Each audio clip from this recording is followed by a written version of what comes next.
Hello, welcome everyone, and thank you for joining us for today's seminar.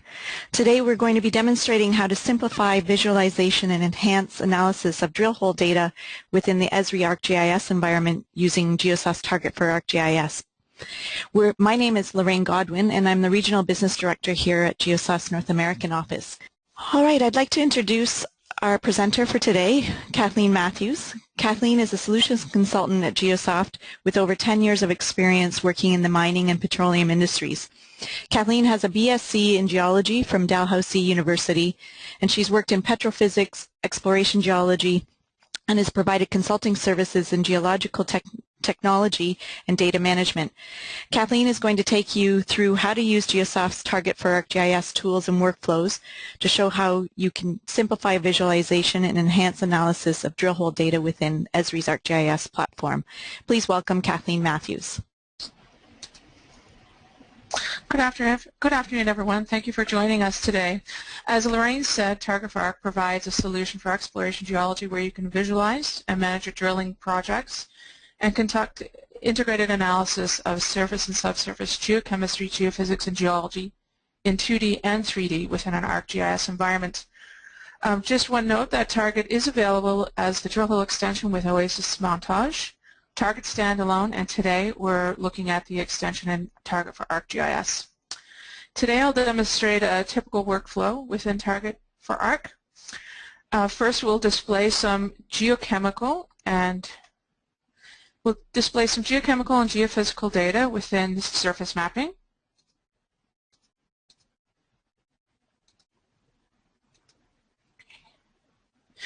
As well, we'll import and view some drill hole data in a drill hole project.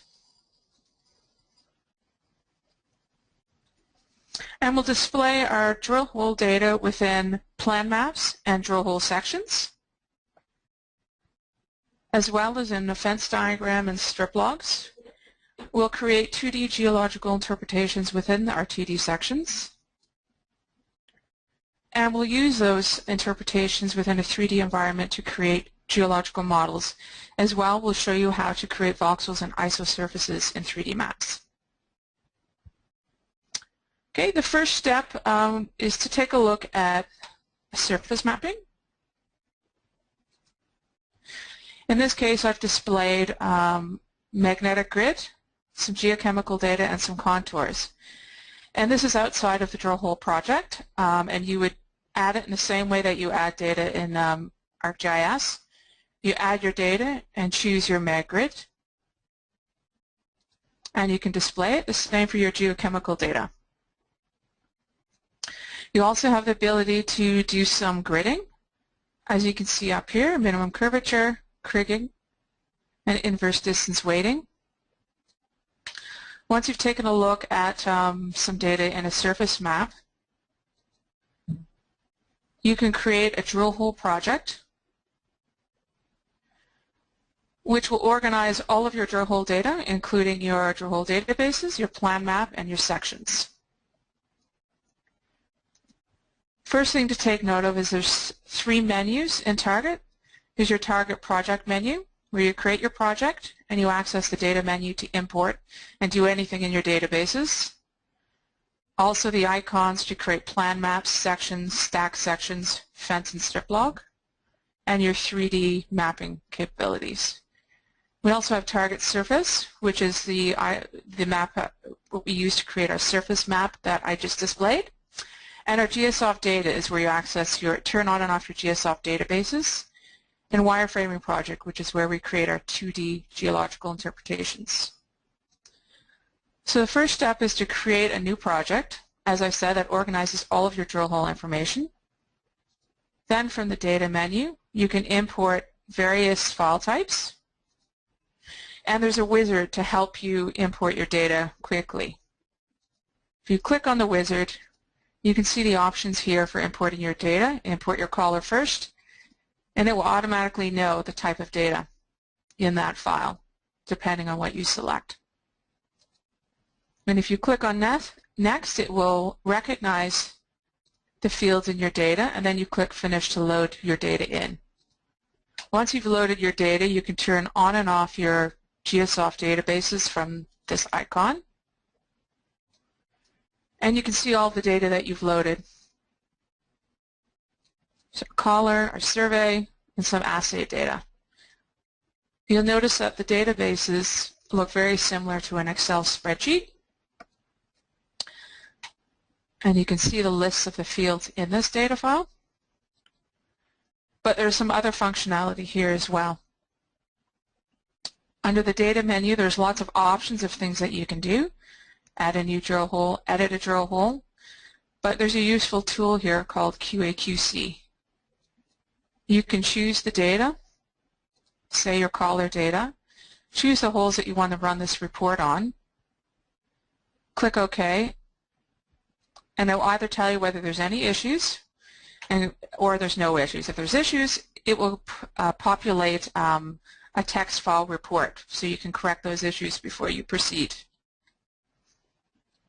Another useful tool is creating a composite database. You can input the database that you want to use, output option, whether you want to create a lithological interval or best fit. Then you would click Next. Choose the channel from the database you're going to use, and create your composite database from that, which you can use to display data later on. Once you've taken a look at your data,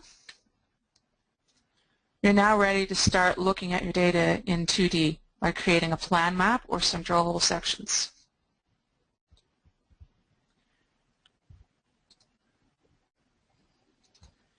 Before you create your plan map or sections, you likely want to only use a subset of your drill hole project. And in order to do that, you go under the Selection menu and use the Selection tool. And you can see here it creates a plan map based on the location information that's loaded into your databases. You can choose to select none, or you can choose one hole at a time, a polygon, or a rectangle. Once I've selected them, you'll see at the bottom it will tell you how many have been selected. And then you're ready to start creating your plan map and sections. To create your plan map, you'll select the plan icon at the top.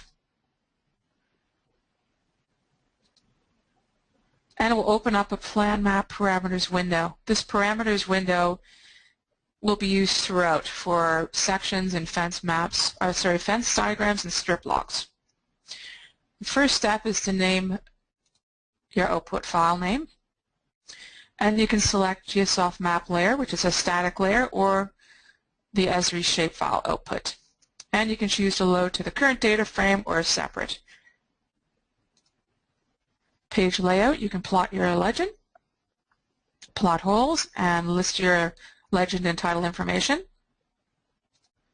For the collars, you can choose just to display the symbols, or you can choose to display them in another way. In this case, they're displayed colored based on the bottom depth of the drill holes. You can actually turn on and off hole traces.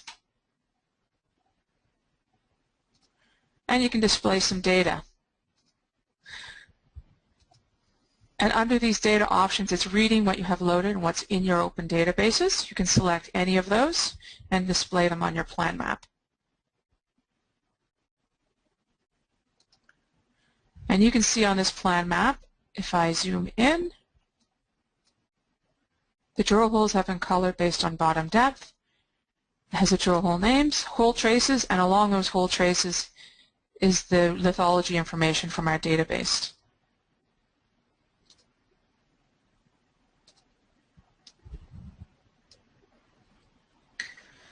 The next step is to create a fence diagram.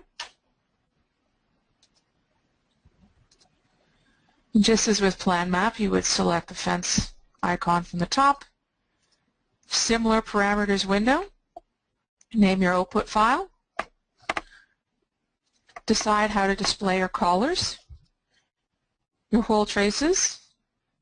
You can plot depth ticks, hole ID at top or bottom, and the data you want to display between your drill holes. In this case, I'm displaying geology and the geology polygons. Bottom depth,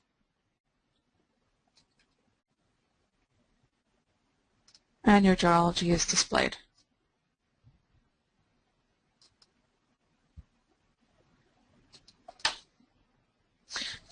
Next, you can create a strip log. One thing to note here under the Page Layout tab, you can specify just one hole, or you can select a range of drill holes. If you select a range of them, it will create a separate strip log for each one of them, and it will do it at the same time. In this case, only one has been selected. For the data, I'm displaying the geology, gold assay results in a bar plot along the drill hole, the gold composite from the composite database we created, and arsenic assay results in a profile. You can see the geology here. The gold.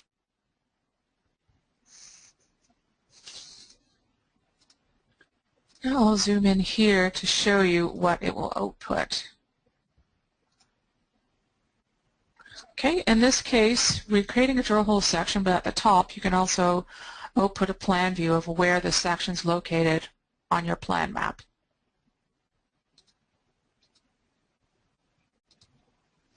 To create a section, you select the section icon. Sections here as well. Click OK. It'll bring up the parameters window. Name your output file. Page layout to plot your legend. Colors, you can color it based on bottom hole or other options. Display your hole traces and how you'd like to display them. The data that you want to display, in this case, geology. Your gold assay results are plotted in two different ways. We have a bar plot, and we've also plotted them with a minimum curvature gridding between the drill holes. Gold from. To create your cross-section, you go to your section location window, angled, click on Define, and this section tool will come up, which again is a plan map of only the holes that you selected earlier with the selection tool. Click on Define. You would draw your box and click OK, and it would produce your section.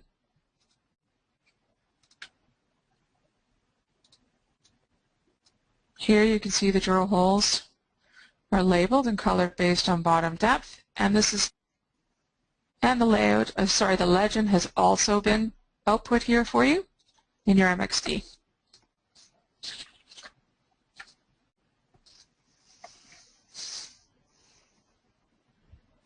So we've just created one section here with different types of data, but if we want to create some 2D geological interpretations, we can create separate drill sections and then digitize these interpretations.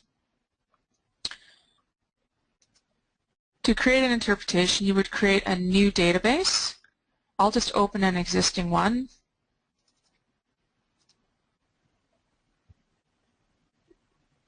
And you'll see that these interpretations are already have been digitized on 3 of these sections. And I'll just take a look at one of those.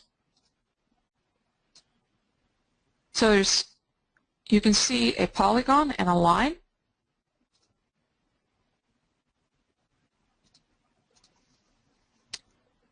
And the polygon is alluvium, and the line is the top of an iron formation.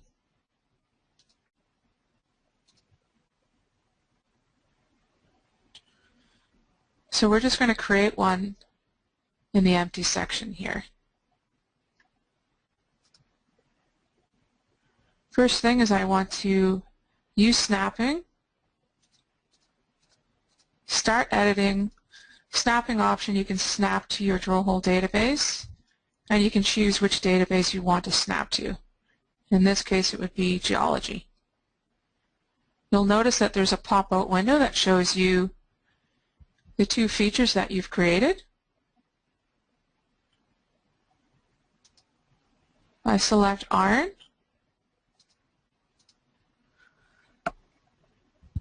Once I hover over the iron formation, it will snap to it because we've selected in our snapping options. When I'm finished, finish the sketch.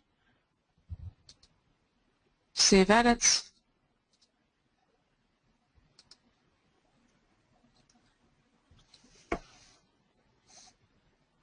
All this information, like I said, is stored to a database and can be used in a 3D environment to create geological models. So before we do that, we'll just open an existing 3D map. We would use the icons at the top. So you can generate a 3D drill plot. You can create a completely empty one, or you can open a viewer with an existing one. And that's the option we're going to choose.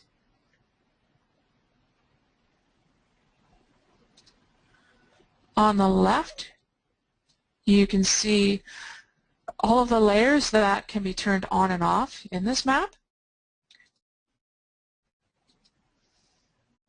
Here we have topography grid.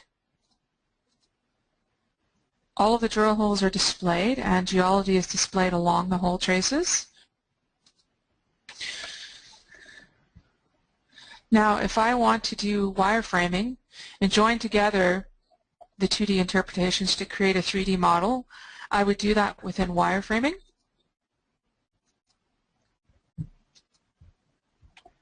It'll prompt me to open up the database that I created and saved earlier and choose the feature.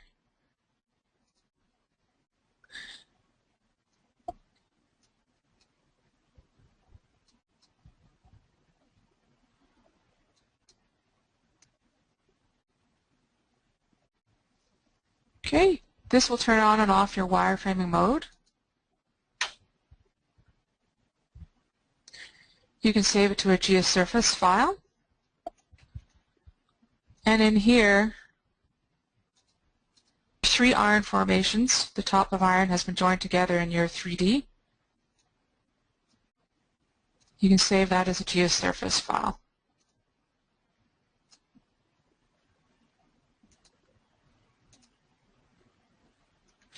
There are other things you can do in your 3D map, such as creating voxels, which are 3D grids, or isosurfaces, which is 3D contouring. I will turn on my topography, and I'll create a voxel from lithology. So under the voxel menu, create lithology voxel. I'll select the channel I'm going to use, which is geology. I'll name the output, and the lithology file I'm going to use by default. You can also select cell size.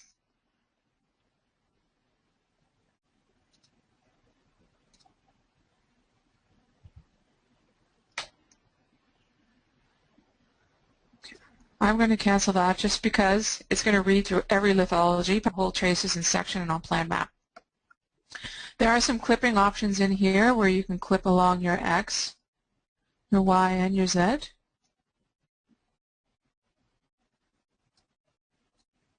You can also adjust transparency if you want to.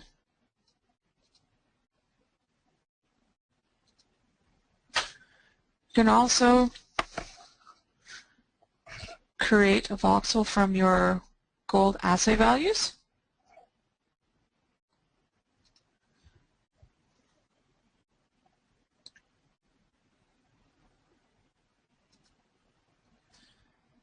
In this case,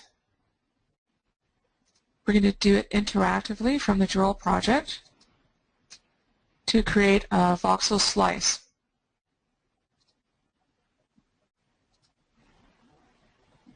I'll bring up this selection tool that we've seen before.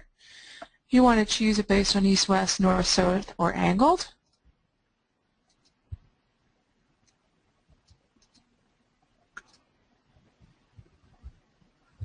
Now it's just displaying.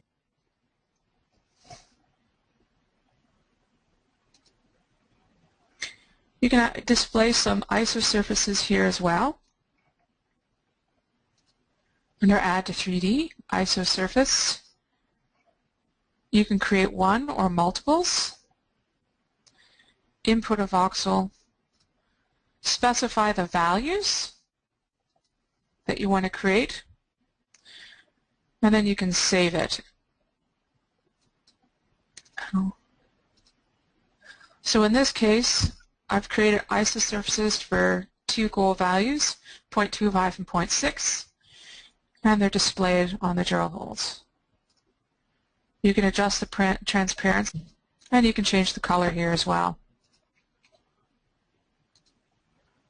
Once you've created your 3D map, you can actually export this to something called 3D PDF. The 3D PDF allows you to share this information with non-target for ARC users.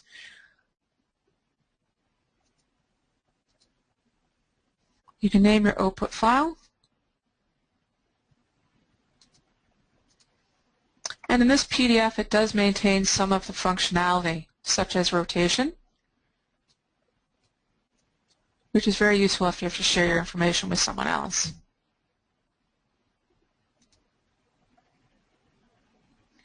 Once you close your 3D viewer, the last thing you did in that viewer is what will be displayed. So today we have shown you how to manage and visualize your drill hole data in 2D through maps and sections, where your geological interpretations can be created in your drill hole sections, and these interpretations can be used to create geological models in 3D as well. In your 3D maps, you can display voxels and isosurfaces. I highly recommend that you visit our website, www.geosoft.com, for more information on workflows. As well, there's videos on the website you can take a look at. And just one note before we take some questions, that we do have another plugin for ArcGIS called Geochemistry for Arc. Please see our website for that information, or don't hesitate to contact us. And we'll take some questions now. Thank you, Kathleen. While everyone, just remind everyone to type your questions into the question window if you haven't already done so. And while Kathleen reads through those questions to answer them, I'll just remind everyone that what she showed today is available in the current release of Target for ArcGIS version 4.2. We have recorded today's seminar, so if you had to come in late or for any reason miss part of it, we will be sending you a recording of the seminar. And if you are interested in learning more about how to use Target for ArcGIS, we have 2 upcoming online courses in November. The first one is Target for ArcGIS 1, which is an introduction to Target for ArcGIS, and that will be running over 4 half days from November 10th to the 14th. And our second course will be a more advanced introduction to Target for ArcGIS 2, and that will be running for 2 half days on November 19th and 20th. Okay, Kathleen, I'll turn it over to you for some questions. Okay, just one thing to note, that for any of the questions that are asked today, obviously there'll be a lot, and we'll be recording those, and we'll be sending everyone the questions and the answers. So if we don't happen to answer your question today, you will get that information after we have finished today. Okay, so we have a question about how to create a grid from a shapefile. Okay, what you would do is go to the Add Data within the ARC toolbar.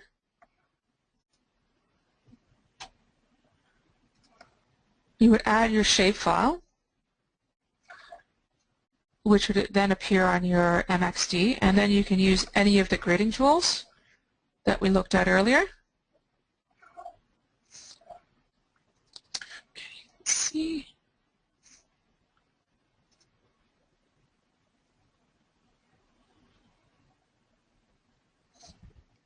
Okay, another question is how to create a long non-vertical section that dips at an angle. Okay, in our terminology we call it a longitudinal section. Following a zone of mineralization, it can be perpendicular to the azimuth. So if you want to do that, go back to your section parameters icon. When you're creating your section, you can change your swing value.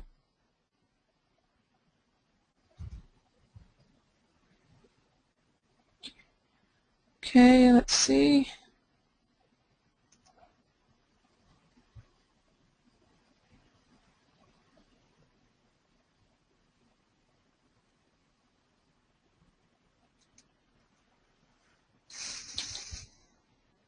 Okay, so we have another one here, how to extract RL values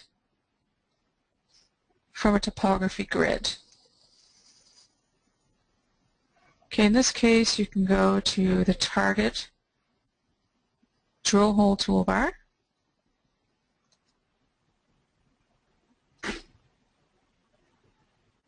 Edit the drill hole.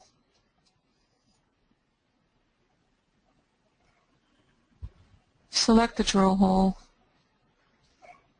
And there's a calculate box here.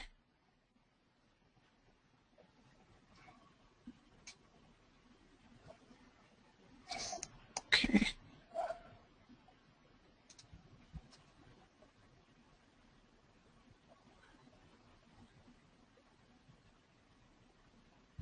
Okay, it's how to create solids with lithology in the 3D view. I'll open up the 3D viewer.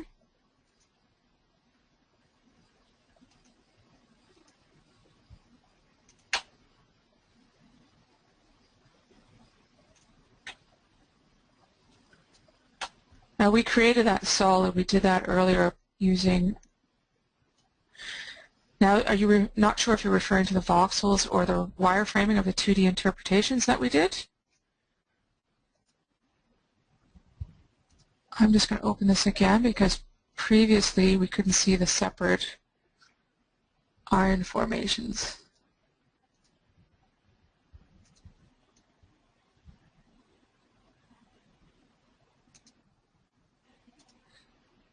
Okay. So before when I showed this, it had already been, the 3D surface had already been created.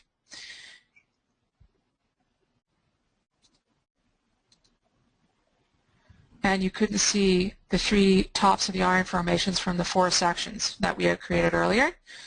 And in yellow means it's ready to be selected. Turns blue when you've actually selected it.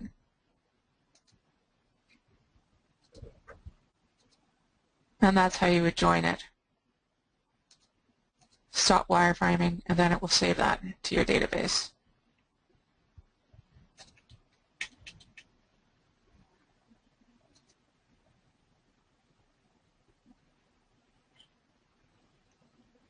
Let's see. Okay, we had a question about snapping.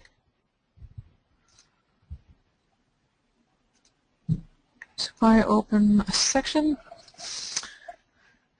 in this case for snapping, there are a few steps you have to, once you're in start editing, snapping, use snapping, snap to your drill hole database, and make sure you have the correct one.